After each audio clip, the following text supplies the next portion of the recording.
The signal came in at 034 hours, and specialist Dara Voss almost didn't answer it.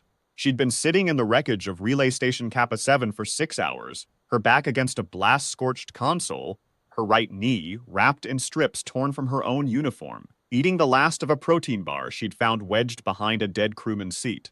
The station was a skeleton now. The Veth had made sure of that. 3 passes of their thermal lances, and the upper 2 decks were open to space, sealed off by emergency bulkheads that groaned every time the orbital debris field shifted.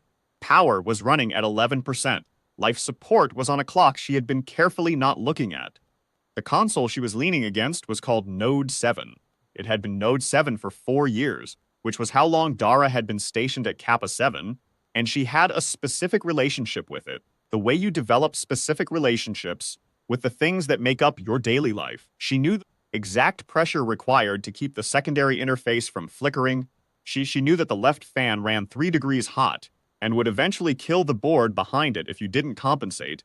She knew that the station commander had once balanced a coffee bulb on the corner and left a faint ring that was still there that she could see now in the emergency light.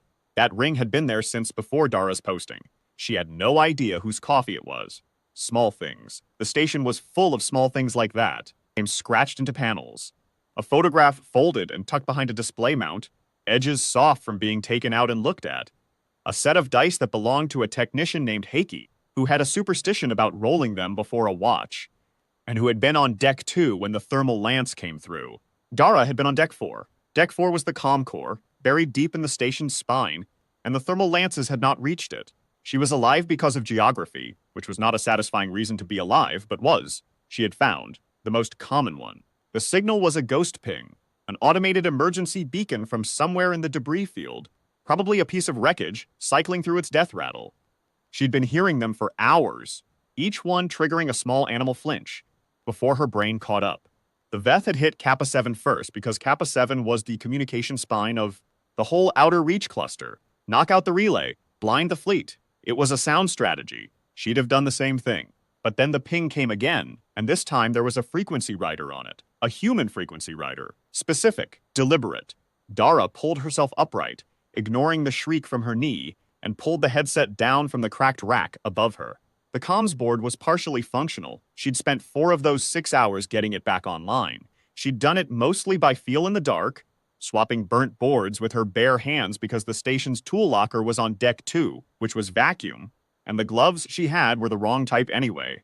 She had sliced her palm on a capacitor housings and bled on the console, and the blood had dried a dark crust that she kept accidentally picking at when she was thinking. She keyed the frequency. Static. Then, behind the static, something. A voice. Female. Young.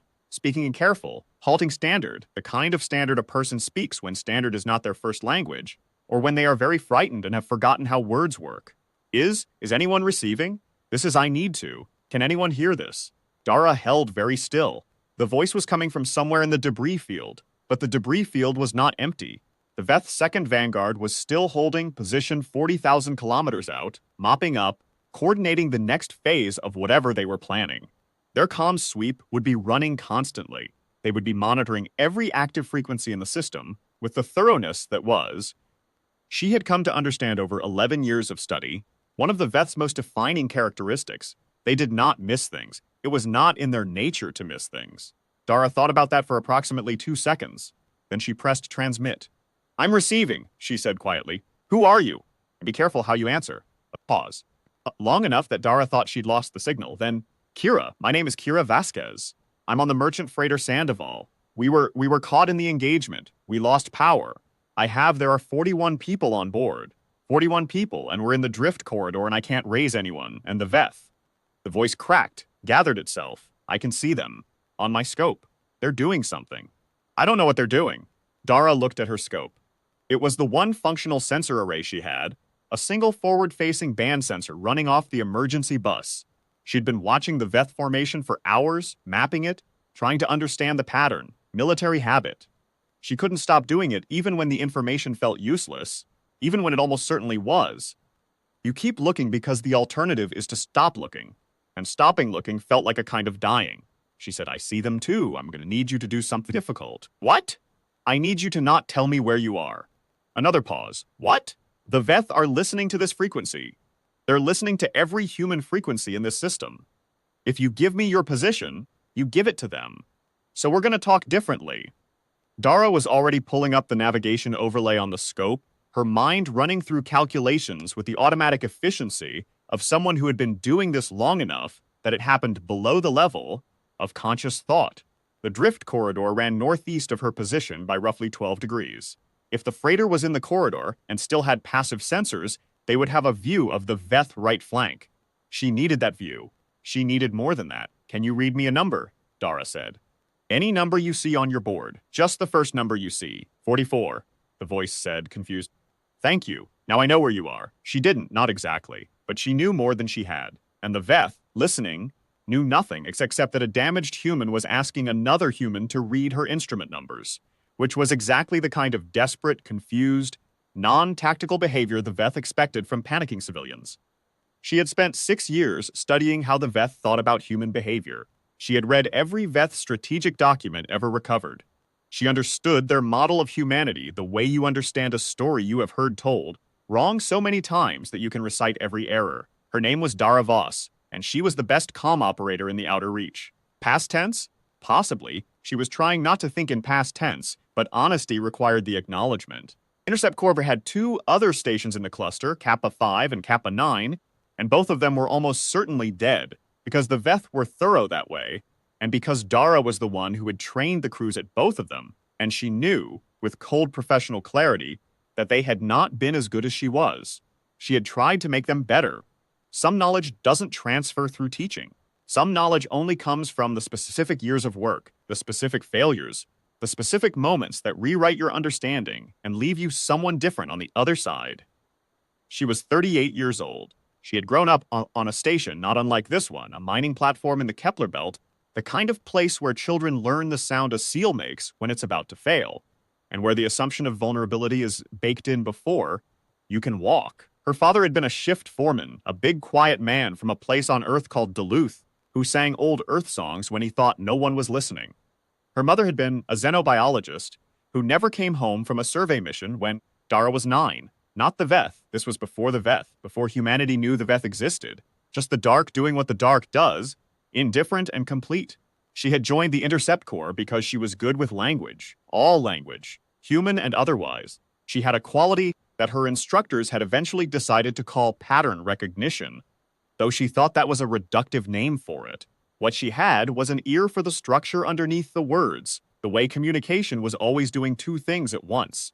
The explicit thing and the structural thing was where the real information lived. That was the thing about the Veth that most people didn't understand. They thought the Veth were incomprehensible. They thought the alien mind was a wall you couldn't scale, a room with no doors, a darkness that did not admit light from the outside. But Dara had spent 6 years studying Veth communication patterns before she ever went operational, and what she had come to understand was this: the Veth were not incomprehensible. They were simply convinced they were alone. Not alone in the universe. They knew humans existed. They knew several dozen spient species existed. What they were convinced of, bone deep, architecturally certain, the way you might be certain that stones fall and smoke rises, was that they were the only species in the universe that had developed what they called the recursive awareness, the capacity to model another mind from the outside. Theory of mind, in the old human terminology, the ability to understand not just what another being is doing, but why, and to predict what they would do next by imagining yourself inside their thinking. The Veth believed, with the unshakable conviction of an entire civilization built around it, that this capacity was uniquely theirs, that it was the thing that separated them from every other form of life, that every other species in the galaxy was, at the fundamental level, reactive, stimulus and response, smart animals navigating by instinct and learned behavior but never truly modeling the inner states of others. It was the source of their tactical superiority. They could anticipate, they could deceive, they could run scenarios inside other minds, extrapolate behavior, find the exact pressure point for each species. Against the Vekari, they had used this to devastating effect.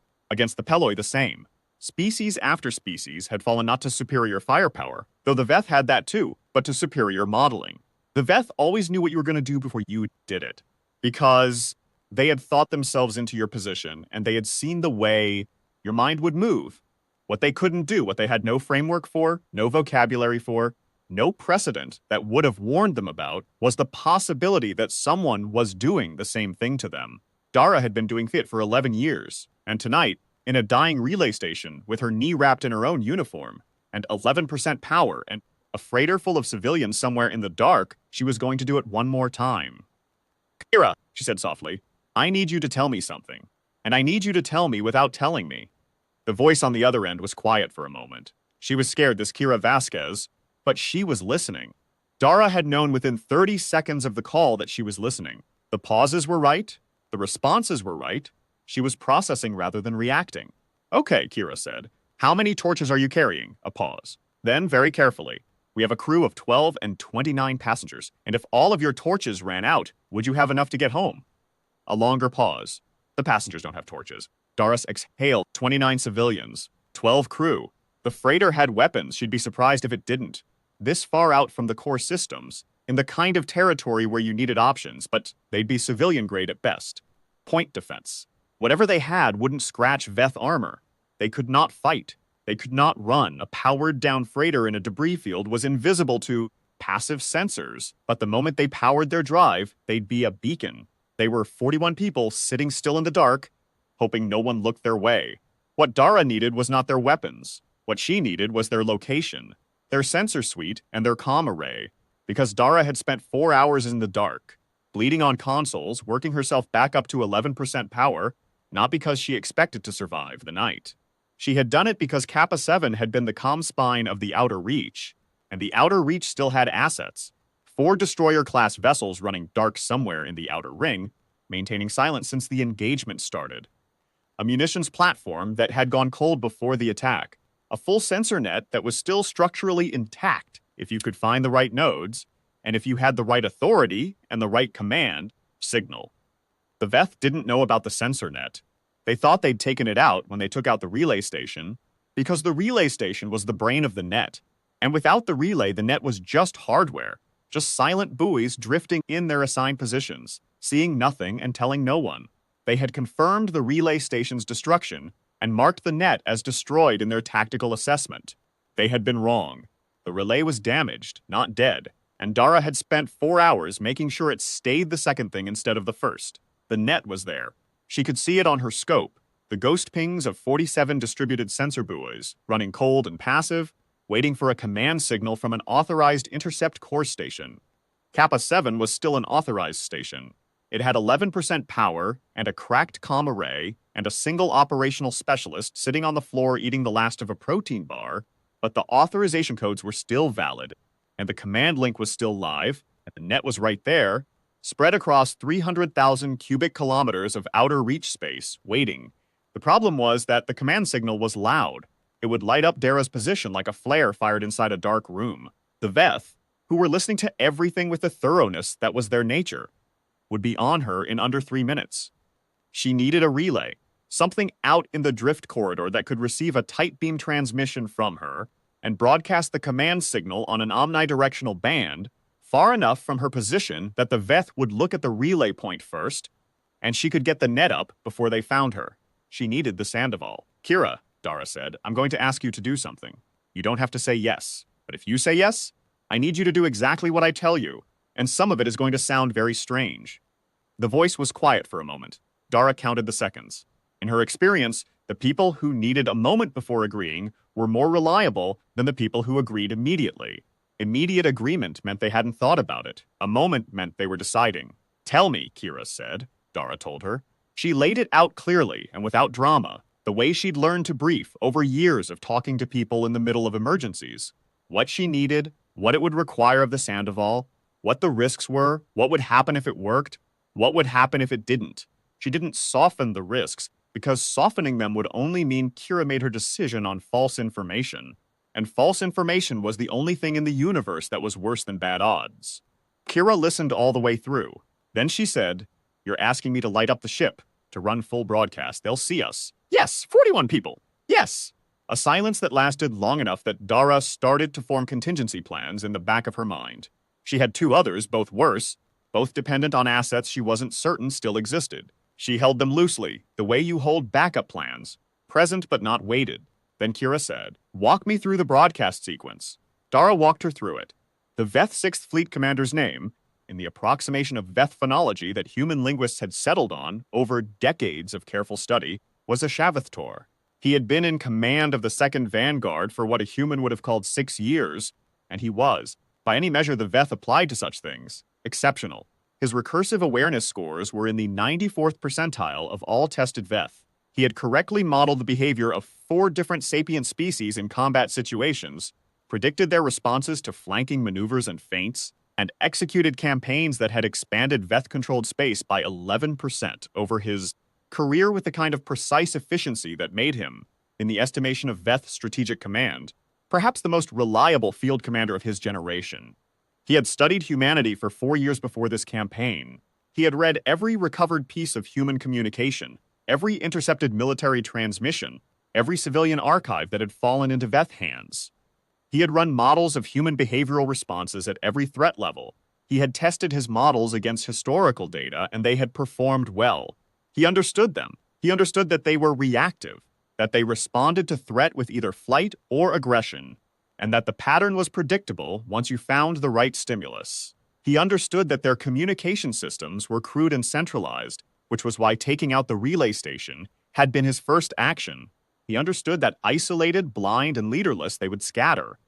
The Veth had a word for what humans did under such conditions.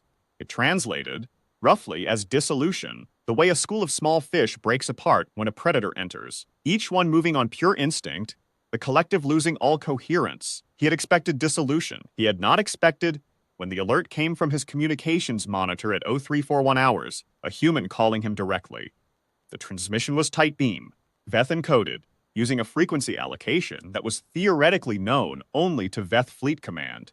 It was addressed specifically to the 2nd Vanguard. The message was in standard, which was, he noted, a choice.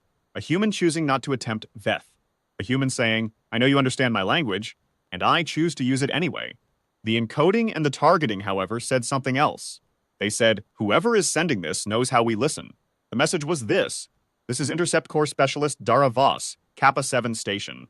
I'm transmitting under War Convention Code 47, which requires you to receive this communication and log it in your engagement record. I'm responsible for an action that occurred 16 days ago in the Mira system. I need to speak with your commanding officer about it. I have information that affects your operational planning, and I have information about myself that you'll find relevant to your tactical assessment of this engagement. If you disregard this communication and continue your current operation, you will be making a significant error. I'll explain why. I'm transmitting my location openly. Come and talk to me. Shavethtor read the transcript 3 times. Then he called his communications monitor in person, which he rarely did. He was not a hands-on commander in the physical sense. He operated through delegation, through trust in his subordinates, through the kind of efficient distance that allowed him to hold the whole picture without getting lost in the parts. Coming in person meant something. He read the transcript again on the original display. His subordinates watched him. They were very good at reading him. Good in the way that people become good at reading their commanders. Through exposure and attention and survival. He was calm. He was almost always calm. But there was a quality to the stillness that his senior officers recognized as distinct from ordinary calm. Ordinary calm was a state. This was something else. He was surprised. Not by the message, by the encoding. Because the encoding told him something the message didn't. Whoever had sent this understood Veth communication architecture well enough to use it correctly, not approximately correctly, not in the way that a researcher who had studied examples might use it, with the telltale errors of someone working from second-hand knowledge, correctly, as if they had been using it for years. That was not supposed to be possible. The architecture was not something humans knew. It had never been in any recovered human document. The Veth had been careful about this, careful in the methodical way they were careful about everything. The architecture was their infrastructure, their language beneath the language, and no analysis team had ever suggested it had been compromised. He convened his senior staff. He made them consider the message carefully. He laid out what he knew, the encoding, the content, the convention citation, the location transmission. One of his intelligence officers suggested it was a trap. He agreed that it was likely a trap. He also pointed out that the trap, if it was one, required them to understand something. What was the trap designed to make them do? And if the trap was designed to make them advance on the relay station's position, why? What could a single damaged human do from a dying station that required them to advance on her? He could not answer that question. He recognized the sensation clearly. He had named it for himself once, years ago, as a junior officer sitting in a lecture on the limits of recursive awareness, a theoretical limit that the instructor had dismissed as essentially irrelevant in practice. The sensation was the inability to model the inner state of another mind, the blank wall where the model should be. He had felt it once or twice before, with novel situations, with genuinely unexpected events, and each time he had noted it and moved past it. He had not felt it with a human, not in 4 years of study. He told his fleet to hold position and sent a single light cruiser toward Kappa 7's coordinates. Dara watched the cruiser break from the formation on her scope. One ship. Good. She'd planned for one or two, and one was cleaner. She'd expected them to be cautious. They were always cautious, the Veth. Their caution was not timidity, but procedure, the careful advancement of certainty. She keyed her secondary channel, the short-range, low-power channel she'd been using, to talk to the Sandoval. They're moving, she said quietly. One cruiser bearing 22 degrees, closing at half speed. They'll be in range in. She checked the scope. 11 minutes. Kira Vasquez's voice came back, controlled and tight, the voice of someone doing the thing rather than feeling the thing. We're in position. Good, when I tell you begin the broadcast. Standard omnidirectional, every band, full power. If we go full power on an omnidirectional, they'll see us immediately, yes. Silence on the channel. Then, okay, Dara closed that channel and opened a third one, the direct link she'd spent 4 hours re-establishing. The command link to the sensor net, the link that technically she had no authority to use without a confirmed threat of at least 6 rated severity. The Veth advance on an inhabited system counted as a 7. She had confirmed the rating herself 40 minutes ago, per protocol. She inputted her authorization codes. They were still valid. Of course they were. There was no one left to revoke them. On the scope, the Veth cruiser was 9 minutes out. She needed it inside the sensor net's coverage zone before she activated the buoys. The net's coverage zone was a rough sphere defined by the positions of the 47 buoys, roughly centered on Kappa 7 but extending well out into the drift corridor on the northeast side.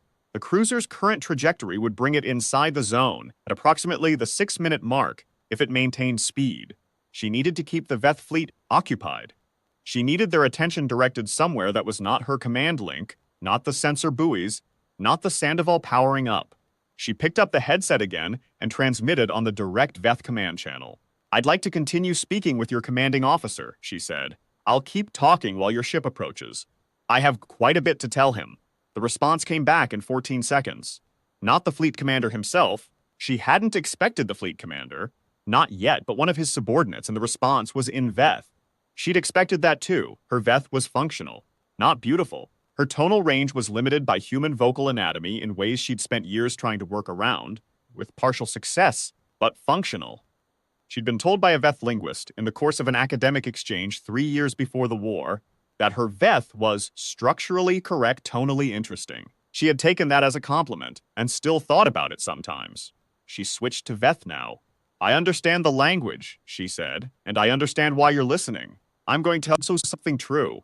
Whether you believe it or not is something I can't control. A pause, then a voice, thin and precise in Veth. Speak. 16 days ago, the Intercept Corps conducted a sensor sweep of the Mira system. We found evidence of Veth prepositioning, staging elements, the kind of positioning you do before an advance, the specific pattern that my analysis team identified as correlating with a primary assault, preparation. Dara paused. She was watching the scope. The cruiser was 6 minutes and 40 seconds out. We filed the report. Command reviewed it. Command decided the political cost of acting on it was too high at the time. There were diplomatic negotiations in process. There was concern about provocation. She let that sit. We knew you were coming. We let you come. I need your commander to understand that the humans who run this cluster made a decision that resulted in. She counted, quickly, the names she knew, at least 400 dead civilians on the first day of your engagement. That's not your responsibility. It's ours. I need to account for that. A pause, longer than the first. She was being listened to carefully. She could tell from the pause. A shorter pause would have meant a prepared response. A longer pause meant genuine processing. She kept talking. The intelligence failure, and I want to be specific about this, because specificity is the only honest way to describe it, was not that we didn't know. It was that we knew, and the knowing didn't change the decision. I want you to understand the difference. The first kind of failure is a limitation. The second kind is a choice.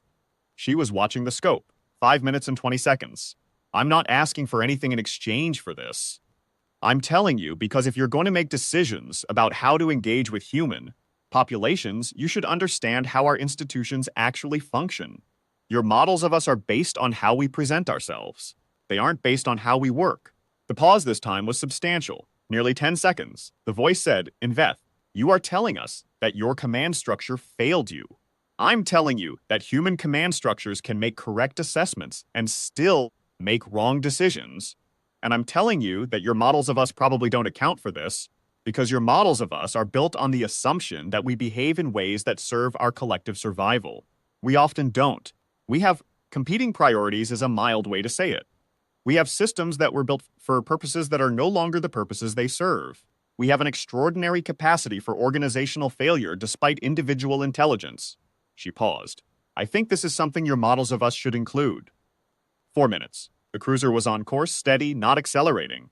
The voice said, why would you tell us this? Because, Dara said, I want you to understand what I'm capable of. And I want to make sure that when your cruiser arrives and finds that I'm one person in a damaged station with a bad knee and 11% power, you don't make the mistake of thinking that's all I am. She had been building to that, not as a threat. She wasn't trying to threaten them. That wasn't the play, and it wouldn't have worked anyway, but as a setup, a preparation. She needed the Veth commander, whenever this transmission reached him, to be curious. Curiosity was the lever. Curiosity was the one thing she'd identified, in 11 years of study, that the Veth and humans shared at a structural level, the pull toward the thing you can't yet model. She had done something that HFY could not model. She had used his architecture. She was speaking his language. She was confessing to something that had cost her side a tactical advantage in a way that suggested she was calculating something he couldn't yet see. His curiosity would keep him listening. And as long as he was listening, he was not doing other things. 3 minutes. The Veth subordinate said, the commander will speak with you directly. Dara's hand tightened slightly on the headset. She'd hoped for this, but hadn't counted on it. She adjusted her calculations. If HFY came on the line himself, she had more to work with. But she also had less margin for error. He was in the 94th percentile. He would be harder to misdirect. The voice that came on the line was different, slower, more deliberate. The quality of someone choosing each word as a discrete decision rather than as part of a flow. In Veth, I am here. Thank you, Dara said. You used our communication architecture. Yes. How? It was not a question. It was the Veth grammatical construction that translated as both question and demand simultaneously. The construction used between equals, she noted, not the one used when the Veth were addressing a species they considered subordinate. Study, she said. 11 years. I work in communication, intercept, and analysis. I was assigned to Kappa 7 because this region of the outer reach is the primary interface zone with Veth-controlled space. I've been listening to your communications for 11 years. She paused. You have beautiful architecture, genuinely. The recursive compression in the encoding layers, the way information at one level of the structure keys the interpretation of information at another level. It's the most elegant communication system I've ever studied. I've told my analysis teams this for years. They think I'm being eccentric. 2 minutes. The silence from HFY lasted 3 seconds. In the context of Veth conversation, 3 seconds was not a long silence. In the context of this specific conversation, it felt significant. You admire it, he said, and it came out as something between a statement and a question, with an intonation she hadn't encountered in the literature. She filed it. She would analyze it later, if there was a later. I do, she said honestly, and yet you used it against us. I used it to talk to you, which is what I'm doing now. She watched the scope. 1 minute 40 seconds. I want to ask you something. You can refuse to answer, but I'd like you to consider it. Ask. Your intelligence on this system, the models you built before this engagement. You profiled our likely responses. You predicted dissolution, individual flight, no coordinated response from the relay station, because the relay station would be the first target, and a damaged relay station would have nothing left to offer tactically. She let that land. How is your prediction holding up so far? Another 3-second silence, then, with something that she read as the Veth equivalent of dry acknowledgement. You are asking me to confirm that my model was wrong. I'm asking you to notice that it's wrong, Dara said, which is different. 1 minute. I'll continue this conversation, she said, but I want to tell you something first. There's a civilian freighter in the drift corridor northeast of my position. 41 people. Merchant vessel, no military value. I want you to note for your engagement record that I told you about it. Whatever happens in the next few minutes, those 41 people are not military assets. I want that on the record between us. A pause. Noted. She opened the secondary channel. Now, she said. On her scope, the Sandoval lit up. A merchant freighter, 40,000 tons, running at full power, broadcasting on every band simultaneously. Every sensor in the system would see it in approximately 15 seconds. The Veth, fleet, the cruiser, the dead satellites and the dormant buoys, and the debris fragments with their small automatic distress cycles. She had asked Kira to think of it like this. You are lighting a signal fire. You are standing in the dark with a torch because you trust that there is someone out there who will see it and know what it means. She had not told Kira that the signal fire also had another purpose. The Veth fleet turned its attention to the Sandoval. She could see it on her scope, the tactical formations shifting, the communication patterns changing, the rapid tight beam burst traffic that the Veth used for fleet coordination under pressure, the way a crowd turns when something unexpected moves at the edge of sight. Not panic, not chaos, but a collective reorientation that was, for a few seconds, all it could do. The cruiser, now 50 seconds out and close enough that she could see its drive signature on the band sensor, slowed. Its attention shifted fractionally. She watched its tracking sensors swing toward the new signal. She entered the activation sequence. The command signal went out tight beam to the Sandoval. The Sandoval received it and broadcast it omnidirectional on the deep system military band, the band the Veth didn't use, the band that looked like background noise in their sensor profile, the band that she'd been studying for long enough to know was exactly the band that would be lost in the noise of the Sandoval's full-power broadcast. The sensor net came alive. 207 buoys, distributed across 300,000 cubic kilometers of outer reach space, suddenly broadcasting position data, resolution feeds, tracking information, complete tactical coverage of the engagement zone. The net had been designed to do one thing, see.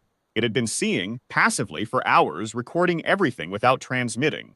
Now it was transmitting. All of it, perfect resolution, complete coverage, broadcasting on the deep system military band that reached, without relay, all the way to the inner system, to the destroyers running dark in the outer ring, to the munitions platform, to every human military asset in the system that was listening on the right frequency.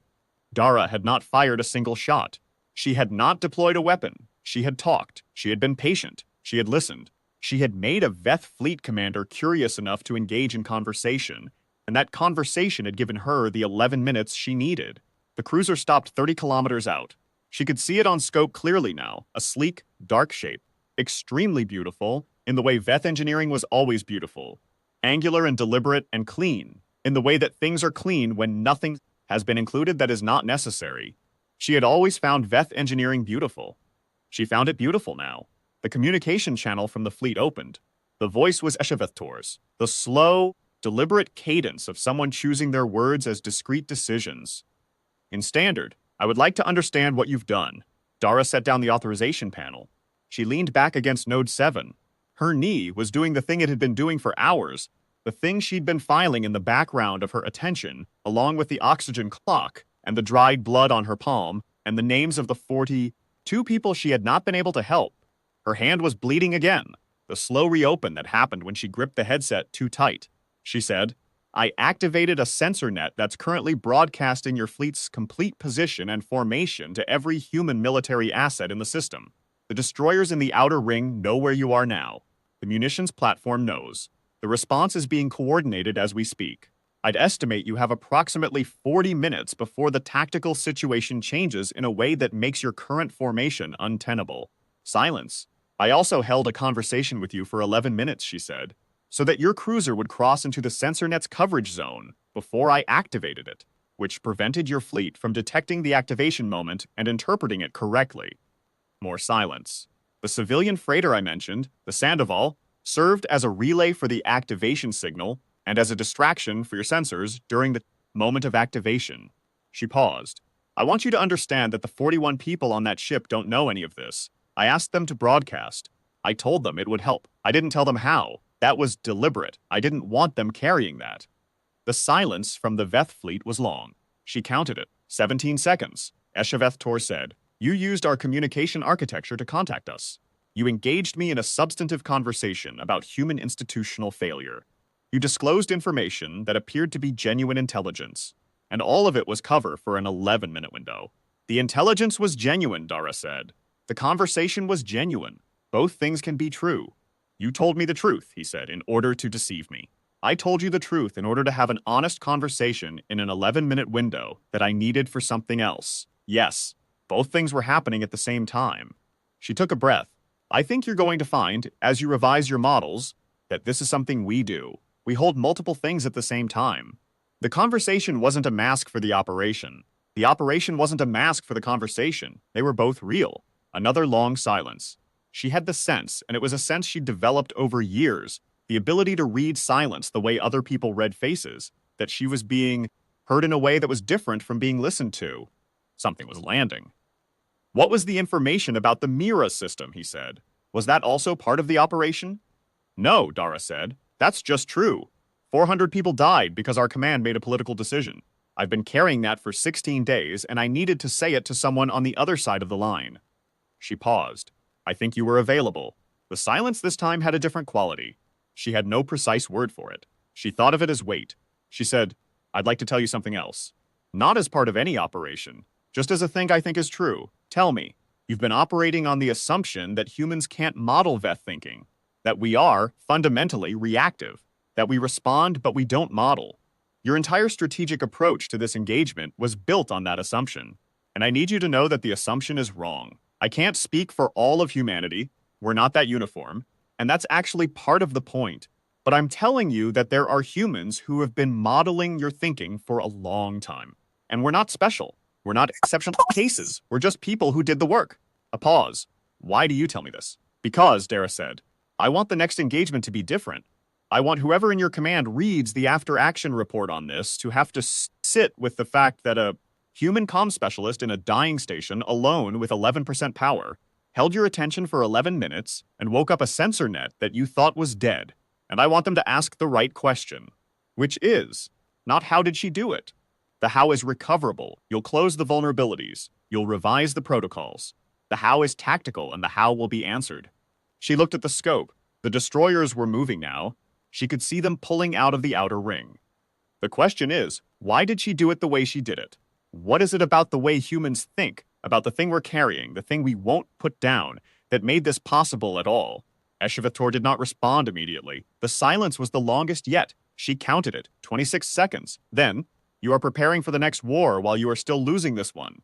Yes, Dara said. That's very human of me. Outside, in the drift corridor, the Sandoval's broadcast was still running. Kira Vasquez's voice was on the open bands now. Not desperate, not performing calm, just actually calm. The way a person is calm, when they have chosen to be. When calm is the decision, rather than the absence of fear. She was reading coordinates, reports, civilian position data, everything the human response teams would need to begin evacuation. She was doing it in the specific way Dara had asked. Steady, precise, no performance of confidence, just the data, clearly.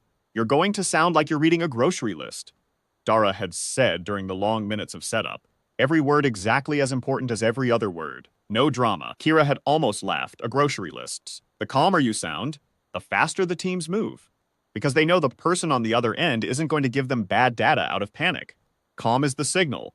Calm says, I have assessed this situation and I have something useful for you. What if I am panicking? Then you panic quietly and keep reading. Dara listened to Kira's voice on the secondary channel now and felt something in her chest that she didn't have a precise word for. Not pride. Something older and quieter than pride. The feeling of watching someone find out what they're made of. The feeling of being present for the discovery. The destroyers were moving. She could see them clearly on the net, 4 green signatures pulling out of the outer ring, spreading into engagement positions with the confident geometry of ships that know they're being watched and are not afraid of being watched. Admiral Chen style. Wide dispersal, maximum unpredictability, the tactical equivalent of saying, pick one of us. The others will be somewhere you didn't expect. The Veth fleet was reassessing. She could see it in the signal traffic, the rapid, compressed communication that happened when a tactical model was being urgently revised. They were running new models. They were trying to account for her.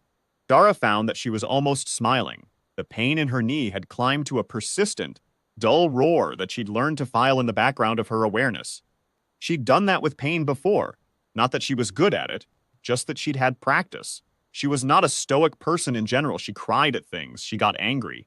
She'd punched a wall once during a training exercise when everything went wrong simultaneously and had broken a knuckle and had been teased about it by her team for 6 months, which she had deserved.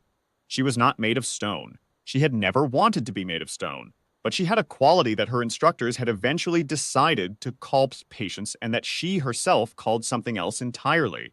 She called it stubbornness, the inability to stop, the inability to accept that the problem was too big or the resource too small or the odds too long. When everything had fallen apart in the 6 hours before this conversation, she hadn't thought about survival as such. She hadn't run a survival calculation, not in those terms. She'd thought about the sensor net, about the command link, about the specific technical problem of how you activate a distributed intelligence system when the relay it depends on is damaged and you only have 11% power and your tools are in a compartment that's open to vacuum. You do it by solving one problem at a time. You do it by not looking at the clock until you have to. You do it by humming something your father used to sing, quietly to yourself, in the dark, because the silence otherwise becomes a presence, and you can't afford that right now.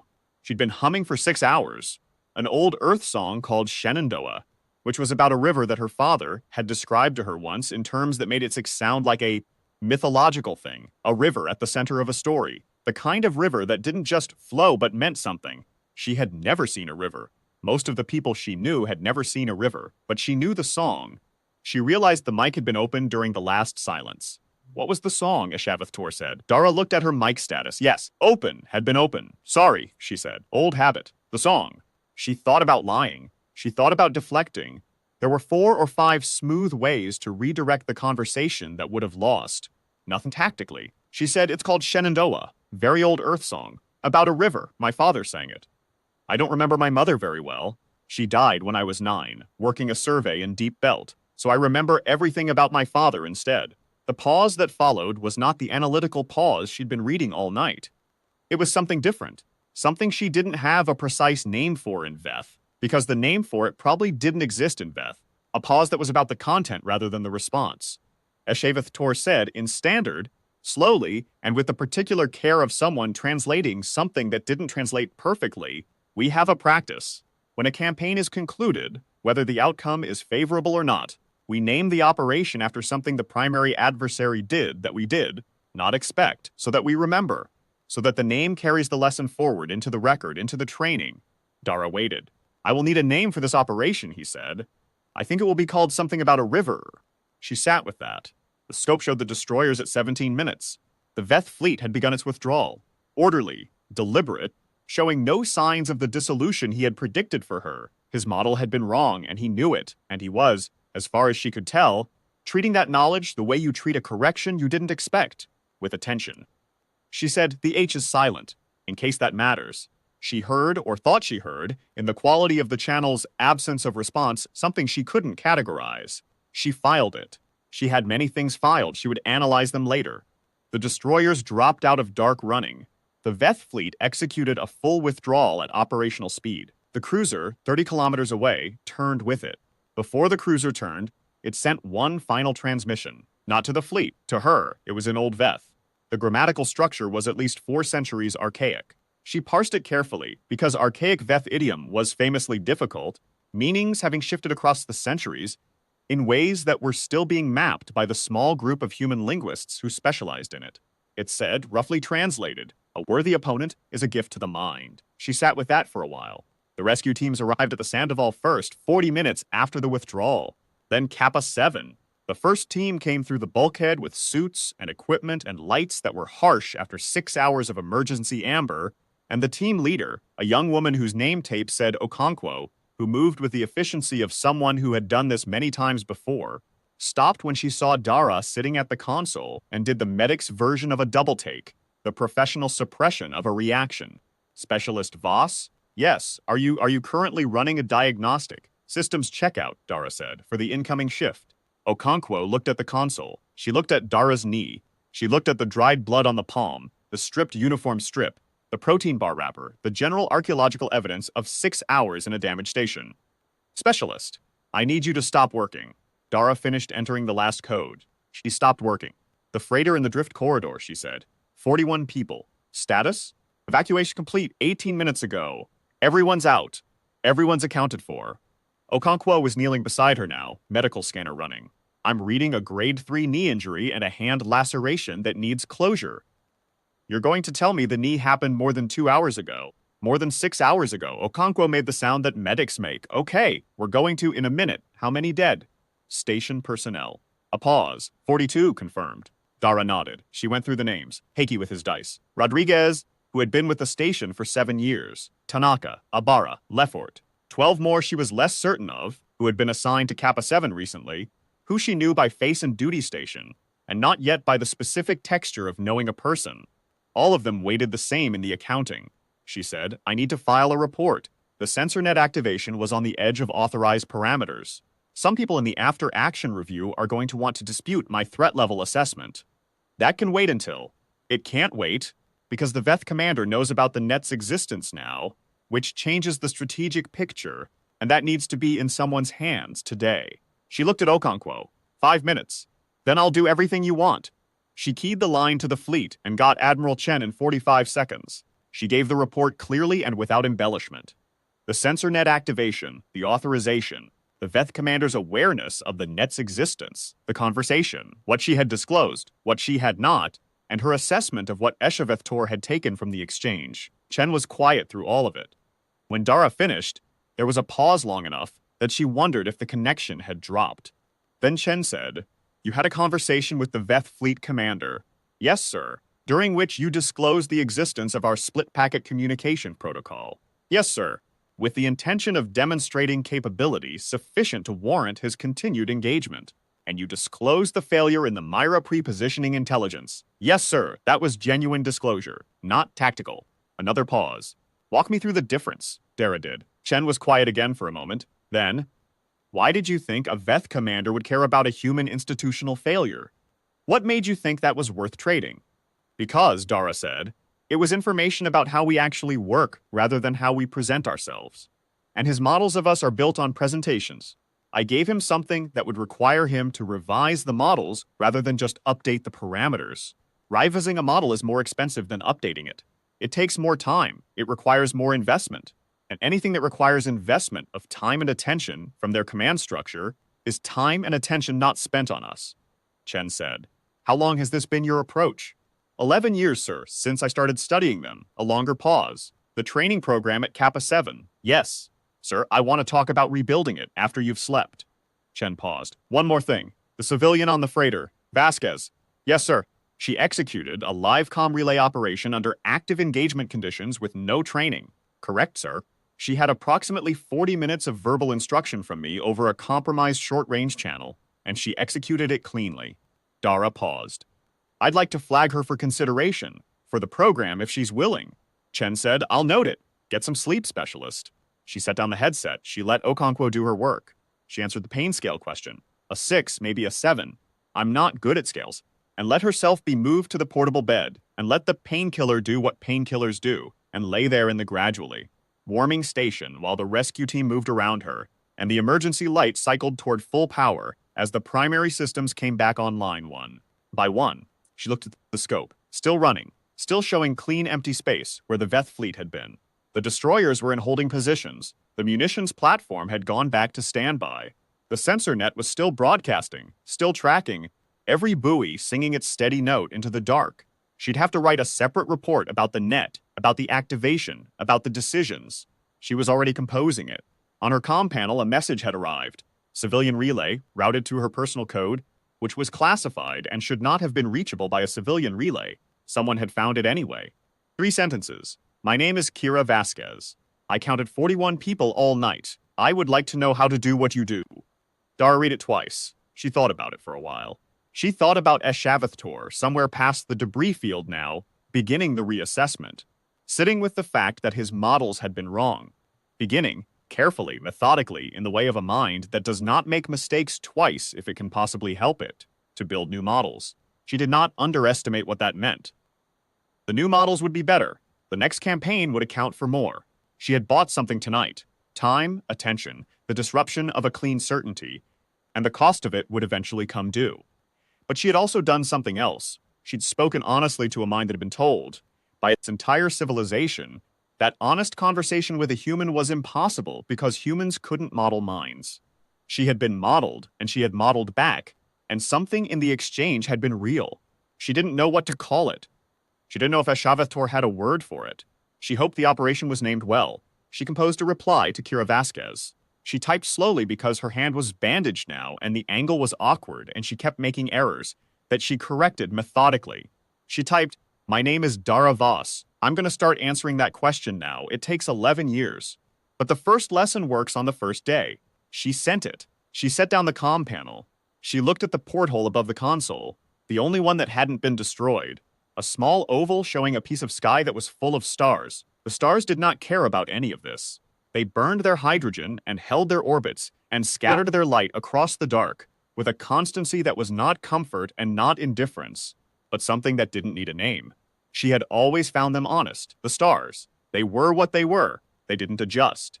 She thought about 42 names. She held them in the way she held difficult things, not trying to resolve them, not trying to get past them, just holding them, because they deserved to be held. She thought about her father singing in the corridors when he thought no one was listening.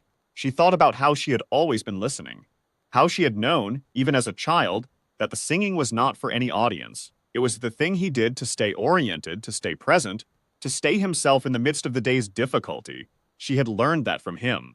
She had carried it through 11 years in Comm stations at the edge of human space, in the dark, with her hands bleeding on consoles, and her knee wrapped in uniform strips, and the oxygen clock she was carefully not looking at.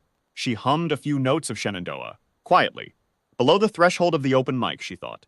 Then she picked up the diagnostic panel and ran the scope check, and checked the command link, and checked the sensor net, and checked the incoming channels one more time, because the watch wasn't over, and the station wasn't staffed, and somebody had to make sure the board was ready.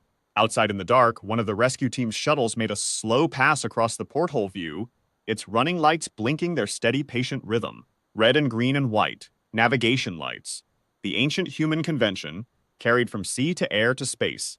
The language of moving vessels telling each other where they were and which way they were going. She had always found that beautiful. Such a simple language. Such a necessary one. She was still watching when Okonkwo came over and gently removed the diagnostic panel from her bandaged hands. Specialist. The scope. Someone else will watch the scope. Dara looked at her. Young, she thought, and then thought, she's about as old as I was when I started. 24 or 25. With the steady eyes of someone who has decided to do difficult work and has made their peace with it. She had that quality, the quality that Dara had spent years trying to develop in others and had sometimes succeeded at, and sometimes not. The quality that was the foundation of everything else. She had decided what she was doing and why. Okay, Dara said. She lay back. She closed her eyes. The station moved around her. Voices, equipment, the sound of systems coming back online. She filed the sounds the way she filed everything. The pattern, the meaning, the thing underneath. All clear. All accounted for. She slept. 11 hours later, when she woke, the scope was running and the sensor net was singing, and there was a second message from Kira Vasquez. 3 more sentences asking the first question. Dara read it. She picked up the comm panel. Her hand hurt, and her knee hurt, and she had 14 reports to write, and an after-action debrief scheduled, and a conversation with Admiral Chen about rebuilding a training program from scratch, and she had 42 names to carry, and she had an operation being named after a river by a Veth fleet commander who would, she was certain, pronounce the silent H. She started typing her answer to Kira Vasquez.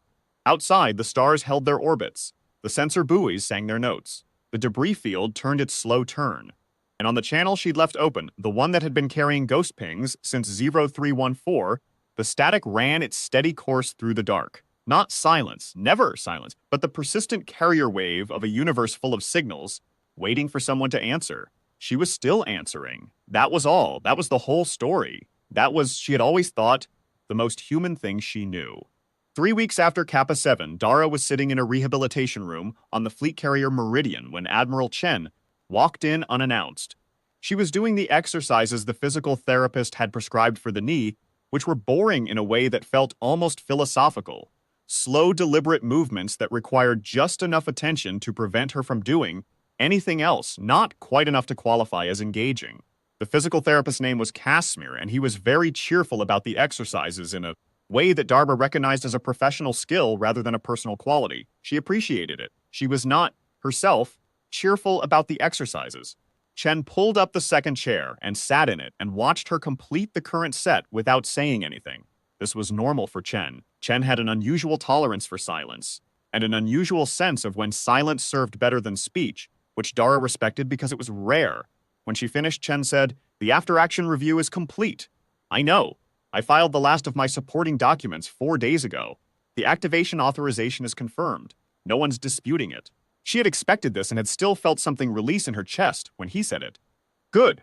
Chen set a tablet on the small table between them. "There are some findings I want to discuss with you in person." Dara picked up the tablet. She read it the way she read everything, thoroughly, in order, without skipping ahead. The after-action review was a detailed document, as all such documents were after an engagement of this complexity, and most of it she already knew or had written herself. What she had not written was the analysis section at the back, which was the work of Chen's strategic staff, and which concerned itself not with what had happened, but with what it meant. The analysis section said several things. It said that the Veth's 11-day withdrawal from the Outer Reach cluster, the fastest sustained withdrawal ever recorded from Veth forces in any engagement, was not fully explained by the tactical reversal alone. The sensor net activation had shifted the balance, but not enough to make a full withdrawal the optimal Veth response. The destroyers and the munitions platform were a serious threat, but not a fatal one. HFY Tor had other options. He had chosen the withdrawal. The analysis section said that the intelligence staff believed the conversation had been a contributing factor, that something in the exchange had, in the assessment of people who studied Veth strategic behavior for a living, caused a recalibration at the command level that went beyond tactical considerations. The analysis section used a word that Dara found herself rereading 3 times. The word was destabilization. It said that the effect of the engagement appeared to include a form of destabilization of the Veth's certainty about a foundational strategic assumption, specifically, the assumption that human forces could not model Veth thinking at the command level. She set the tablet down. "They think the conversation is what did it," she said. "The conversation in combination with everything else. They're not separating them." Chen paused, but they want to know if the conversation could be reproduced, reliably, across different Veth commanders, different contexts. Dara looked at her knee, which she'd been told would take another 3 weeks to get back to full function. She looked at the exercises she'd been doing. She thought about 11 years. "Not reliably," she said. "Not the same conversation. But the principle, yes. The principle can be reproduced." Explain. The Veth's strategic advantage over every species they've encountered is that they can model other minds and no one can model them back. It's not just a tactical tool, it's structural. It's built into how they think about themselves. They're not arrogant about it, they're not smug about it. They simply believe it as a foundational fact, the same way we believe that space is big. It's not ego, it's epistemology. Chen nodded slightly. "What I did at Kappa 7 was demonstrate that the foundational fact is wrong, not in a way that could be dismissed as anomaly, in a way that required them to either integrate it into their model or reject it explicitly. And rejecting it explicitly requires acknowledging that they considered it and decided to reject it, which means acknowledging that it's a real question." She paused. "There's no clean exit from the problem once it's presented clearly. So the conversation was a weapon. The conversation was a fact," Dara said. "The fact is the weapon. I've been trying to make it usable for 11 years. Chen was quiet for a moment. Then, "The Veth will prepare for this. They'll adjust." "Yes, they will." She had thought about this every day for 3 weeks, turning it like a stone in a river to find all its surfaces. They'll develop countermeasures.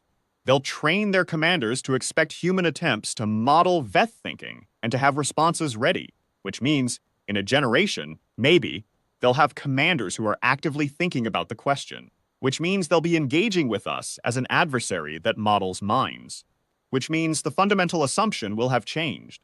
Chen looked at her steadily. "That's a very long play. Everything real is a long play." She picked up the tablet again, the training program.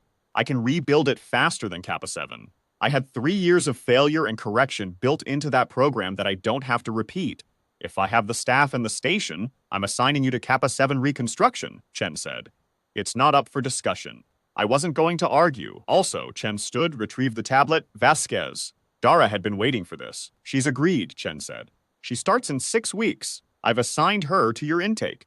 Dara said nothing for a moment. She thought about a voice on a secondary channel, steady and clear, reading coordinates in the dark. She thought about a grocery list. "Good," she said. Chen nodded once and left. She sat in the rehabilitation room with the boring exercises and the slowly healing knee and thought about what came next. She thought about it the way she thought about everything, by listening for the structure underneath it, the pattern that wasn't visible from the surface, the one you could only hear if you were patient and quiet and genuinely curious about the thing, rather than just about your own response to it. She had spent 11 years learning how the Veth thought. The Veth were now going to spend at least some portion of their strategic attention learning what had happened at Kappa 7 and what it meant for their models of humanity. Somewhere, probably in the after-action review that HFY Stories would have filed within hours of the withdrawal, because he was methodical in the way she'd studied, in the way the archival records showed, in the way that was fundamental to his nature, there was a document describing what had happened. A document that included a section on the unexpected capability of a human operator. A document that would be read by analysts and planners and trainers, and eventually, by the next generation of Veth commanders who would carry the lessons into the engagements she would not live to see. The operation named for a river. She hoped it was being discussed with the same seriousness with which she was discussing the after-action findings on her end. She hoped someone on that side was sitting in a room, turning the same stone, finding its surfaces. She thought they probably were. She had met HFY Stories' mind, briefly and imperfectly, the way you meet a mind through a channel and an encoding in words chosen carefully. She had felt the quality of that mind, the precise, patient, deeply curious quality of a genuinely exceptional intelligence. Not exceptional in the way of speed or power, but in the way of genuine attention. The quality that made a mind want to understand rather than simply to know. She thought he was sitting in a room on a ship somewhere in Veth-controlled space, turning the same stone she was turning. She hoped the river song was being said correctly. With the H silent, she picked up the exercises again. Her physical therapist came in at the end of the set and said, with professional good cheer, that she was making excellent progress, and she said thank you, and she asked whether she could have the next set of exercises as well as the current ones, because she was trying to accelerate the timeline. Casimir looked at her for a moment. Then he got the next set. She had been told, many times in her life, that she was impatient. She preferred to think of it as having a specific relationship with time. Not impatience exactly, but a strong preference for using time well, for letting nothing sit unaddressed that could be addressed. Her father had had the same quality and had called it not wasting the minutes, which was how he had explained why he kept fixing things on the station that other people walked past. Not his job, not his problem. But the seal was degrading, and the minutes were there, and he was there. She had lived her whole life on that principle. The third week in rehabilitation, she wrote the first draft of the revised Intercept Corps training manual. It was 430 pages long by the time she finished it. Longer than the original, more specific. With the failures she'd worked out over 3 years at Kappa 7, built into the corrections rather than described separately. She wanted the failures inside the instruction, not at the end of it. The point of the failure was what it taught you about how the thing actually worked. She sent it to Chen for review. Chen's response came back in 48 hours. 3 comments, all of them specific, none of them structural. She incorporated them. She sent it to the Corps Review Board. On the last day of her rehabilitation, she walked, slowly and carefully, with the particular deliberateness of someone relearning their relationship to their own body, to the communications deck of the Meridian, where she had been assigned a temporary workstation pending her return to Kappa 7's reconstruction. She sat down, she put on the headset. She ran a scope check. Everything was where it was supposed to be. She keyed the first channel. For a moment, just static. The patient white noise of space, which was not silence but the sound of distance and energy, and the cosmic background of a universe that had been making noise since before there was anyone to hear it. Then, behind the static, the sensor net. The buoys still singing. Rebuilt and expanded now to 63 nodes, singing their patient steady notes across the outer reach. Listening, watching, waiting to be useful. She checked the command link, still authorized. Still live. She ran the incoming channels, routine traffic on most of them. One anomaly on the Deep System military band, not a threat, just an unclassified drone returning from a survey run, its beacon announcing itself the way ships do. Here I am. This is where I'm going. This is who to call if I don't arrive. She keyed the channel. Fleet Meridian Comm, this is Kappa 7 Specialist Voss, monitoring on primary, all clear. The response came back from the Fleet Comm officer on duty, a young man she didn't know yet, from the slight pause she'd placed as a test of his attentiveness in the correct format and timing. She nodded to herself. Good. She opened the secondary channel, the one she'd told Kira Vasquez to use when she arrived for her first day. It was quiet now. Vasquez didn't start for 3 more weeks, but she wanted the channel ready. Wanted it clean, wanted it with no accumulated noise. She thought about the first lesson. The one she'd told Kira worked on the first day. It was not a technique or a protocol. It was simpler and stranger than that. The first lesson was, the person on the other end of the line is as real as you are, not as human. Not as familiar, not as predictable, or as safe, but real. A mind with its own structure and its own history and its own things it was carrying. And your job, always before everything else, before tactics and deception, intelligence, and all the brilliant complicated architecture of 11, years of study, your job was to be genuinely curious about what that mind was, not curious about how to use it, not curious about its vulnerabilities, curious about the thing itself. Because the only reason she had been able to do what she'd done at Kappa 7 was that she actually wanted to understand Ashavathor's mind, not as a weapon, as a mind. And he had felt that. She believed he had felt it, the way you feel when someone is genuinely interested in you, as opposed to interested in what they can get from you.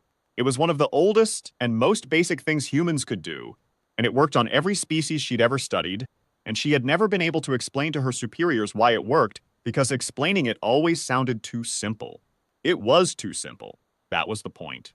She sat at the console in the communications deck of the Meridian, watching the scope run its clean sweep over the outer reach, and she thought about a fleet commander naming an operation after a river.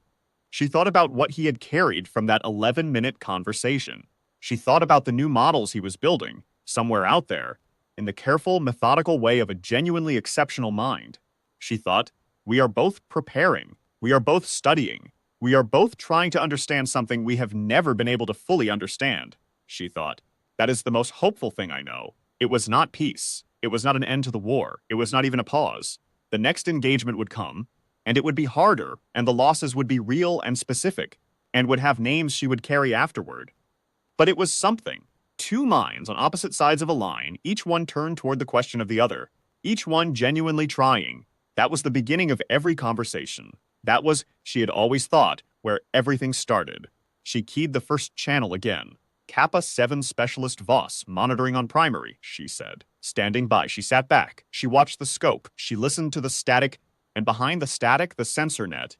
And behind the sensor net, the vast patient presence of the outer reach turning its slow turn around its star. She was still here. The signal could come from anywhere, from the debris field, from the drift corridor, from a channel she hadn't expected, from a frequency she'd never heard. She'd answer it. She always answered it. That was the job. That was the whole of it. She hummed 3 notes of Shenandoah quietly to herself. Then she was quiet, and she listened, and she waited. Kira Vasquez arrived on a Tuesday, which Dara noted only because Tuesdays had always felt to her like the most honest day of the week. No drama of a beginning, no melancholy of an end, just the plain middle, the day that asks nothing of you except the work. She was 26 years old. She was shorter than Dara had expected, though she wasn't sure why she'd expected anything. Brown eyes, dark hair pulled back with the kind of efficiency that meant it was a habit rather than a style. The posture of someone who had spent years on ships and had the unconscious, well-distributed balance of it. She shook Dara's hand and said, Specialist Voss, and Dara said Dara, and Kira said Kira, and that was the introduction. Kappa 7 was 6 weeks into reconstruction. It would be another 4 months before full operational status. The new structure was larger than the old. 2 additional comm arrays, expanded sensor coverage, a proper tool locker on every operational deck, the kind of improvements that only happen after you've learned exactly what the absence of a thing costs. Dara showed her the comm core first, Deck 4, the level that had survived. She showed her Node 7, which had been repaired and was operational again, and had acquired a new coffee ring from someone on the construction crew. She pointed it out. The old ring is under it, she said. I checked. Kira looked at her. Small things matter, Dara said. That's not the lesson, it's just the context. The lesson is something else. But small things matter, and you should know that from the start. They stood in Deck 4 while the construction noise moved through the station. Above them, Dara had brought 2 cups of coffee, the real thing, not the synthesized variety, because Kira Vasquez had faced down a Veth engagement with no training and 41 people on her conscience, and had still read coordinates clearly and steadily in the dark, and that deserved real coffee. She handed Kira a cup. The first lesson, she said, is the only one that actually does the work. Everything else is structure and technique and study. All of it matters. But if you don't have this, none of it functions. Kira held the cup carefully, waiting. The person on the other end of the line is as real as you are, Dara said. Not as known, not as safe, not as predictable, but real, a mind. And your first job always is before tactics, before analysis, before any of the specific skills we're going to spend years building, is to be genuinely curious about that mind. What it is, how it works, what it's carrying. Kira was quiet for a moment, then not how to use it. If you're only curious about how to use it, they feel it. Every mind feels it. There's a quality to genuine attention that is different from strategic attention, and every mind that's ever had a conversation can feel the difference, even if they can't name it. Dara looked at the scope, running its sweep across the rebuilt outer reach. The Veth have a word for what they thought we were doing when we tried to communicate with them. It translates as reactive signaling, like the way a bird alarm calls. Sound that carries information but isn't generated by thought, just by stimulus. They had decided we were capable only of that, and you showed them we weren't. I showed HFY we weren't.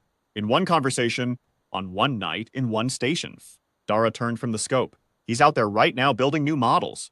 He's genuinely curious about what that means. Not strategically curious, actually curious, in the way a mind gets when it encounters something it didn't know was possible. Kira said, carefully, you think he's thinking about you. I think we're thinking about each other, yes. Dara picked up her coffee cup. That's not a victory. It might not even be an advantage. But it's real, and real things matter more than comfortable fictions. And the fiction we were all living in, that they could model us, and we couldn't model them, was a very dangerous fiction to be inside. The construction noise above them shifted, something large being moved into position, the low vibration of a panel being secured. Kappa 7 was growing around them, getting ready for what came next.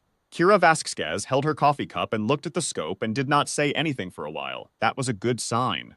Dara had learned, over years of training people, that the ones who needed to fill silence immediately were usually filling it because they were uncomfortable with the weight of what they'd been given. The ones who could hold the weight quietly were the ones who would eventually learn to carry it. Okay, Kira said finally. What's the second lesson? Patience, Dara said. But that's tomorrow. Today we just sit with the first one. Kira looked at her. I told you some of it takes years, Dara said. The first lesson isn't years. The first lesson is a day, but you have to actually spend the day with it. So what do we do for the rest of the day? Dara set down her cup. She picked up the headset. She held it out. We listen, she said. Kira took the headset. She put it on. She looked at the scope and at the console and at the channels Dara indicated. The incoming traffic, the sensors, net feeds, the deep system bands where the faint carrier signals of the universe ran their patient, endless background. What am I listening for? Everything, Dara said. You're not filtering. You're not analyzing. You're just listening. You're letting it be there. She paused. There's a signal in the drift corridor that's been running since the engagement. Ghost ping. Old beacon, probably a fragment. It's been cycling since before we got back here. I've been leaving it open. Kira found it on the channel. A faint pulse, rhythmic, patient. Why? She said. Because, Dara said, something put that signal out, and the signal deserves to be received, even if there's nothing left behind it. That's the practice. You leave the channel open. You answer what comes in. You don't decide in advance what's worth your time. She looked at the ghost ping on the scope, still cycling, still faithful to whatever had sent it. And sometimes what you thought was wreckage turns out to be something else entirely. The scope swept its clean arc across the outer reach. 63 buoys sang their notes. The construction crew worked above them. The carrier wave of the universe ran through the deep system bands with the constancy of something that had never once considered stopping. Kira Vasquez sat in Deck 4 of Relay Station Kappa 7 and listened. Dara Voss watched the scope. She watched the girl listening. She thought about HFY in a room somewhere past the boundary, building his new models with the precise and patient attention of a genuinely exceptional mind. She thought about what came next. The engagements, the losses, the long, slow work of a war that was not going to be short, fought with tools that were still being invented. She thought about the first lesson, which she had given 100 times, and which still surprised her every time it worked, which was every time. She thought, this is what we have. This is the specific thing. Not firepower, not speed, not strategic brilliance, though all of those matter and all of them are needed. The specific thing is that a human being, alone in a dying station in the dark, will spend 4 hours fixing a console with bleeding hands because there might be something worth saying on the other side of it. Will stay on the line. We'll be genuinely curious, even in the fear, even in the grief, even when the odds say there's no point. That was not a strategy. It was not a tactic. It was something that came before all of those things, something that made all of those things possible. It was why Kira Vasquez had answered her broadcast. It was why Esheveth Tor had named the operation for a river. It was why Dara Voss was still here. She hummed 3 notes. She listened to the static. She waited. The signal would come. It always did.